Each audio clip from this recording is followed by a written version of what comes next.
sebenarnya kesibukannya lagi gak sibuk, lagi nggak terlalu sibuk sebenarnya. Jadi sibuknya tuh jadi pengacara, pengangguran banyak acara. Acaranya nganter anak, jemput anak, pokoknya berhubungan sama anak aja kurang lebih. Nah mungkin kita dengar kabarnya kan banyak beredar nih, mungkin seperti apa sih perjuangan Mbak Andara juga bareng suami yang memulai dari titik nol itu seperti apa sih Mbak, boleh cerita? Sebenarnya sih makanya kayak kok tiba-tiba jadi rame ya. Ini agak lucu juga karena aku sama suami tuh aku sih khususnya 5 tahun belakangan ini memang udah banyak meninggalkan dunia entertainment. Jadi kerjaan-kerjaan di dunia entertainment itu banyak yang aku tolak dan lain-lain. Jadi aku fokusnya ke kantor. Waktu itu aku kerja di kantor, terus ternyata baru ya akhir tahun kemarin akhirnya memutuskan resignnya itu pun nggak langsung. Tadinya suami duluan gara-gara pandemi, ya pressure pandemi lah ya, kurang lebih seperti apa, banyak orang yang ngalaminnya juga. Sebelum suami resign dia udah diskusi dulu, ini gimana nih kalau aku resign, kamu apa enggak gitu. Terus aku bilang ya udahlah nggak apa-apa, insya Allah bisa bertahan ya, insya Allah dalam ya biasanya 3-6 bulan maksimal kita udah dapat pengganti yang baru gitu. Oke, ya udah nggak apa-apa. Gitu dia resign, dilalah 3 bulan kemudian tiba-tiba aku juga ngalamin hal yang mirip serupa gitu. Aku bilang wah ini udah makin nggak fair gitu, jadinya udah deh mendingan aku yang mundur. Kalau aku mundur gimana, kita kan dua-duanya sama-sama nggak kerja, jadinya kita nggak ada pemasukan yang stabil lagi loh, kita nggak ada income yang reguler gitu kan. Terus akhirnya udah nggak apa-apa, bismillah, insya Allah secepatnya ada penggantinya. Udah oke. Aku resign juga 3 bulan masih oke, belum ada, tapi kita setidaknya masih punya pegangan uang lah untuk bayar, untuk daily costnya kita masih ada. Dan kita juga punya utang, kita punya utang KPR, yaitu masih ada 12 tahun lagi utang yang harus kita penuhi gitu ya, dari tenor 20 tahun.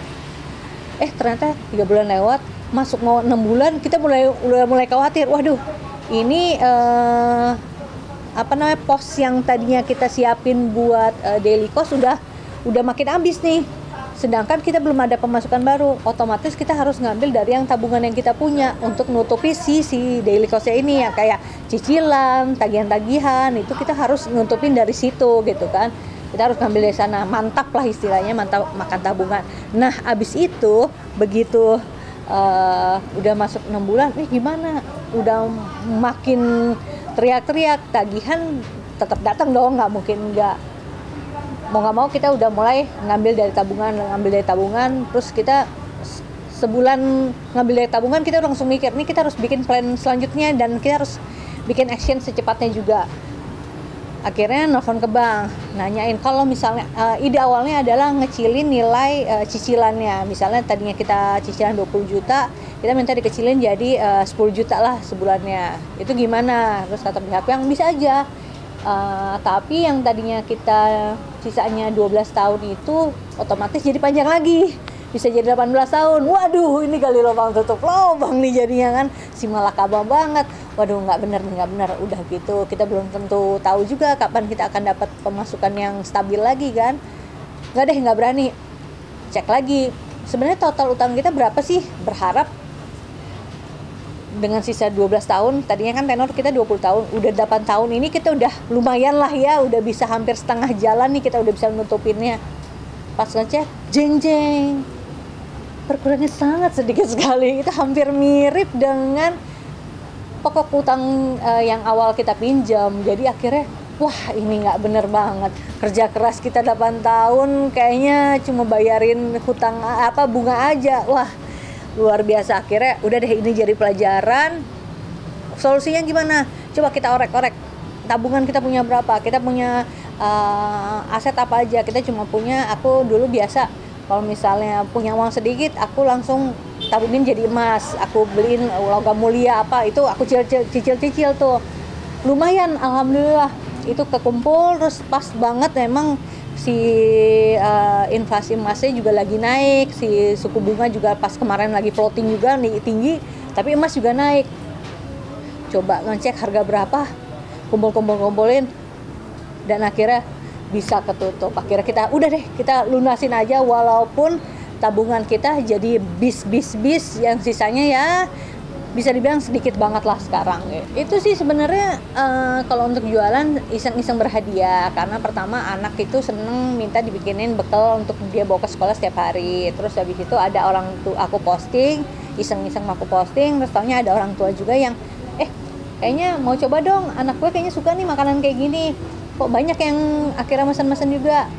Aku pikir ya udah, daripada cuma bikinin 1-2 orang, mendingan aku titip aja taruh di kantin sekolah. Nah hasilnya itu lumayan lah buat tambahan jajan-jajan, karena namanya juga anak-anak yang lagi SD kan demennya jajan ya, pulang sekolah pasti minta jajan sama ibunya, sama bapaknya, pasti itu minta jajan. Jadi itu lumayan ngebantu buat jajan-jajannya dia tiap hari. Nah terus ada jemputan juga, ada anak teman, terus kasihan banget aku ngeliat kok pakai ojek online pulangnya. Emang mama papanya mana? Kenapa mama papanya pada kerja?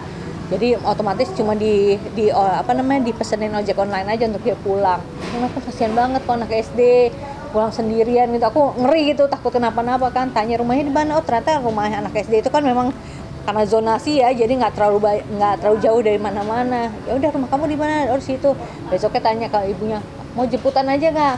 Alhamdulillah aku ada kendaraan, masih ada spesial, jadi sekalian nganter anak, sekalian juga aku jemputin anak orang dan nganterin anak orang.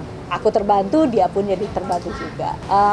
Antar anaknya, jemput anaknya, jadi sekalian habis itu dia jadi nganterin sama jemputin anak orang juga gitu. Nah mungkin anak-anak sendiri tahu nggak sih kayak ibunya berjuang? Oh tahu, aku nggak pernah nutupin keadaan. Jadi emang anak tuh harus diajarin juga bahwa kondisi ini sekarang juga emang lagi kalau misalnya lagi nggak ada ya nggak ada. Tapi kita nggak bisa yang mungkirin kayak tiba-tiba bener-bener yang aduh harus gimana banget, nggak. Maksudnya kita ya udah hadapi aja dengan legowo. Anak minta jajan tetap minta jajan, tapi ya kita yang punya pegang kontrol. Yang tadinya mungkin dia beli coklat harga 15.000 mintanya, sekarang pilih aja jangan yang 15.000 ya, yang 5.000-an aja gitu. Jadi balik lagi orang tuanya ini gitu. Berarti mulai lagi berjuang untuk menstabilkan ekonomi dari kapan sih? Ya dari waktu itu emang udah berusaha sih, maksudnya balik lagi kan hasil akhirnya bukan kita yang pegang kuasa ya gitu. Jadi kita usaha aja, kita ikhtiar aja, yang penting kita jangan yang ngeluh gitu, yang kayak ya Allah kenapa sih nasib gue kayak begini gitu, jangan gitu. Maksudnya ya udah, emang fasenya lagi di sini, jalanin aja, karena ya namanya juga roda kan berputar gitu. Jadi ya nikmatin aja semuanya. Aku ngambil positifnya, bisa kumpul sama anak, kumpul sama suami. Kapan lagi yang biasanya kalau kita kerja pulang cuma dapat capek gitu, anak-anak juga nggak bisa se-update ini sama kita gitu.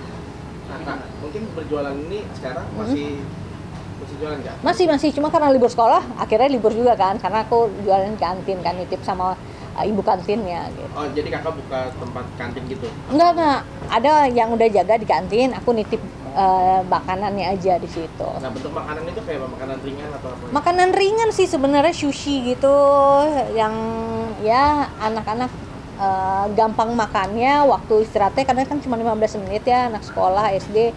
Terus tapi ngenyangin, terus habis itu ada seratnya, ada karbonya, ada proteinnya juga, jadi ya lumayan lah buat anak sekolah. Nah, ini kan juga maksudnya menginspirasi juga nih kakak berjualan gitu. Mungkin bagaimana juga menginspirasi banyak orang gitu. Sebenarnya ya balik lagi, begitu kita ada kemauan, ngeliat ada peluang, kemudian harus ada action. Jadi jangan yang cuma pengen aja ngeliat, aduh kayaknya enak ya, kamu kan begini. Ya kalau ngeliat orang udah ada hasilnya mungkin enak aja gitu ya, tapi kan kita nggak pernah tahu proses apa yang pernah dilewatin sama orang gitu. Jadi kalau misalnya emang pengen punya sesuatu gitu ya, mau dagang kayak mau apa, lakuin aja dulu, prosesnya aja yang penting, karena hasil akhirnya emang bukan kita yang punya kuasa gitu. Jadi jalanin aja dulu prosesnya. Jalanin aja dulu ya. Aku juga nggak pernah tahu kayak tiba-tiba taunya ada yang mau pesen juga di luar sekolah gitu, pernah ada juga. Cuma kadang-kadang aku juga kayak ya aku nggak bisa ambil orderannya, karena ya pas nggak sekolah ya kan waktu aku di luar apa kayak gitu. Nah, selain usaha makanan apalagi kak yang maksudnya jualan gitu? Enggak sih, belum ada. Aku soalnya sebenarnya nggak terlalu bakat bisnis kali ya gitu. Jadi ya belum ada sih. Enggak sih, kemarin karena mungkin ya alhamdulillah itu lagi kan tiap orang beda-beda. Banyak orang juga yang nge-DM aku nanya, gimana sih cara bisa ngelunasinnya gini.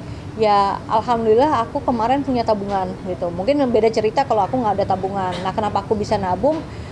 Aku sebenarnya juga bukan tipikal orang yang bisa nabung, tapi aku memaksakan diri setiap aku punya uang sedikit pun itu aku coba untuk aku jadiin emas gitu. Aku beliin emas, mau kata cuma 500.000 kayak atau apa gitu, pokoknya ngikutin harga emas aja. Beli 1 gram, beli 3 gram kalau punya uang lebih, itu dikumpulin aja. Karena itu lumayan bantu banget untuk akhirnya aku bisa mulai dari waktu itu pas mau DP rumah, aku ngejual emas juga logam mulia. Pas mau lunasin rumah KPR juga akhirnya kebantu juga gara-gara emas itu. Jadi ya emang kita harus nabung sih. Cuma kalau aku basicnya nggak terlalu bisa nabung yang cuma konvensional yang di dalam bank doang atau apa gitu. Itu pasti aku ada yang bisa lah aku tarik dulu atau apa. Nah, makanya aku jadiin sesuatu nih. Kalau emas itu kan aku harus effort.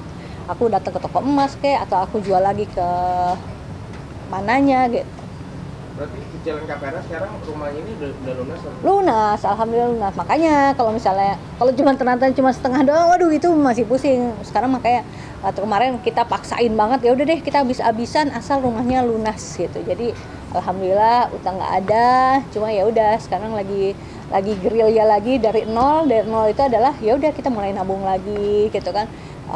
Mulai usaha lagi, apa nih yang harus kita lakuin gitu. Rencananya pengen buka usaha apa, Kak? Nah itu masih belum tahu tuh, karena ya itu bukan yang bisa dagang sebenarnya, bukan yang bisa bisnis gimana gitu.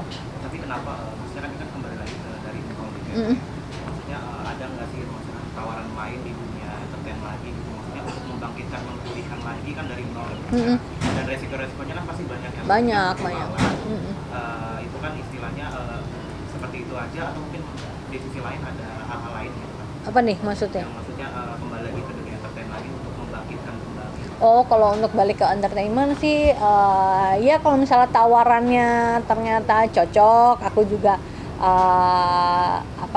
sejalan gitu ya, sejalan dalam arti bukan karena haji mumpung aja nih karena ada yang nawarin gini aku langsung ambil semuanya, itu enggak. Karena balik lagi basicnya aku kerja di dunia seni ini karena passion gitu, jadi harus dari sininya juga seneng sama kerjaannya. Aku nggak cuma semata-mata mumpung ada tawarannya kapan lagi nih gitu, enggak gitu. Tapi sekarang kan banyak banget gitu, mulai dari sosial media, mulai dari digital gitu ya. Jadi sekarang lebih terbuka banget. Bukan nggak mungkin aku kembali lagi, bukan nggak mungkin, tapi ya balik lagi untuk pilihan kerjaannya aku masih tetap selektif gitu.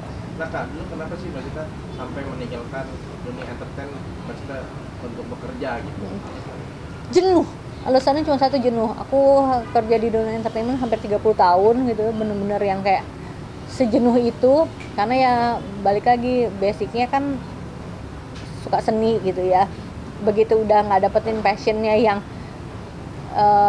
sesuai, dan kita harus nurut sama industri atau tren yang ada, tapi nggak sesuai dengan passion yang kita punya, itu rasanya berat gitu buat aku. Jadi mendingan aku yang mundur, aku cari suasana baru yang bisa bikin mood lagi. Nah tadinya aku mikir mau sekolah, ternyata setelah ngobrol-ngobrol sama teman-teman yang dulu sekolah bareng, mereka bilang ujung-ujungnya dari sekolah lo ngapain, lo kan nyari duit lagi kan. Ya pastinya gitu, ya udah mendingan coba ngantor aja, mau nggak gitu. Oh ngantor di mana?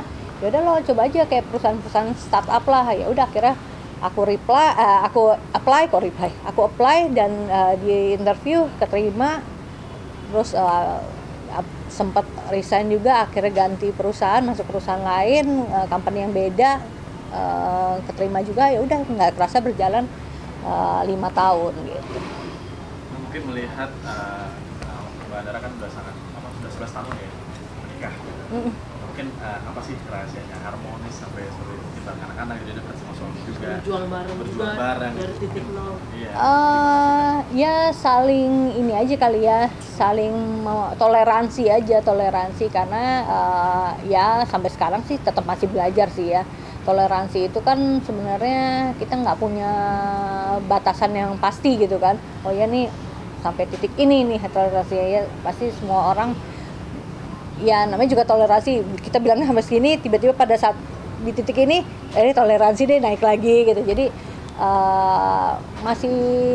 masih belajar terus, yang penting gimana mau menerima banyak kekurangan, tapi balik lagi kita berkaca ke diri kita juga, kita udah bisa ngasihin apa sih sebenarnya ini yang baik, dan selalu coba melihat sisi positif dari semua hal gitu ya, semua sudut pandang gitu. Jadi jangan cuma point of view-nya kita aja, tapi coba dari point of view orang lain, point of view dari sisi yang lain-lain lah. Jadi benar-benar 180 lah kalau bisa. Yang aku maksudnya kasih tahu nih kondisi-kondisinya, kayak misalnya contohnya kayak anakku kemarin Magali kan baru lulus SMA. Kalau sekolah sekarang kan setiap ada lulusan mau TK, SD, SMP, SMA itu semuanya ada kayak wisuda gitu kan.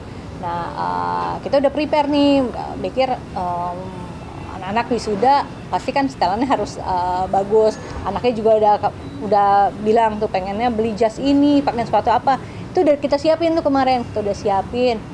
Taunya dilalah dapat info dari sekolah kayak belum lama deh, baru sekitar bulan lalu, tiba-tiba info bahwa wisudanya itu kan dia sekolahnya di Tangsel, wisudanya itu nggak jadi, bukan diadakan di Tangsel tapi di Bandung. Sedangkan yang kita pikir di Bandung itu adalah cuma acara perpisahan sekolahnya aja gitu. Kita kan langsung orang tua berpikir, aduh kalau ke Bandung pasti ada dana lagi dong yang harus kita keluarin, dan ternyata orang tua yang lain juga kurang lebih banyak yang berpikiran sama, karena kondisi-kondisi orang kan tiap-tiap beda. Ada yang mungkin ada lagi masalah ekonomi, ada yang mungkin lagi ada masalah dengan kesehatan, ada yang lagi ada masalah dengan pekerjaan yang nggak mungkin dia tinggal, misalnya kayak orang tuanya dokter gitu ya, nggak mungkin keluar kota karena dia harus standby jaga di klinik atau di rumah sakit gitu. Jadi ya hal-hal kayak gitu yang sangat disayangkan, padahal kan wisuda itu adalah apresiasi buat orang tua ya gitu. Jadi aku ngasih tahu ke Magali kemarin, maaf ya ternyata kamu nggak bisa berangkat nih ke Bandung gitu. Kamu nggak bisa berangkat ke Bandung, kondisinya seperti ini.